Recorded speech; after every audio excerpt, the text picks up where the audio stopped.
Okay, this is our August art auction, and we're going to highlight lot 4 in this auction, which is a Jared Dillon little watercolour of a seated cat beside a cooking range. Jared Dillon was born 1916 and he passed away in 1971. Now, during his life, Dillon was obsessed with dying at the age of 55.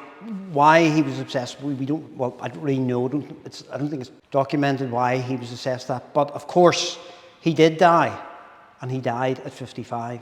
And it was a great loss to the Ulster mid 20th century art scene that Dillon passed away. He was one of the member of the great Belfast artists. You had Jared Dillon, Dan O'Neill, George Campbell, James McIntyre, Arthur Armstrongs. They were essentially the Belfast boys.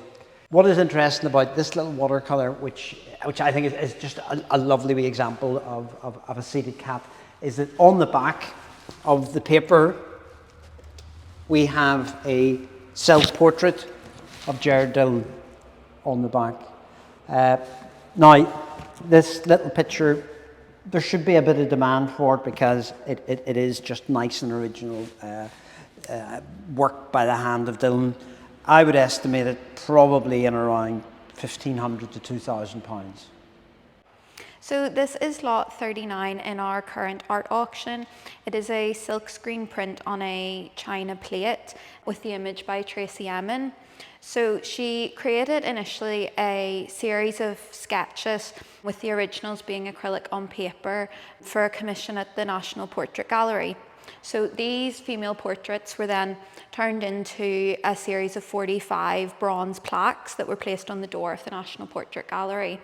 The inspiration for the images actually came from Tracy Emin's own appearance, and she did a series of female portraits as a commentary on the lack of representation of women within the National Portrait Gallery. And then a series of these drawings were then printed onto plates, like the example here. So this is lot 39, and it has an estimate of £300 to £400.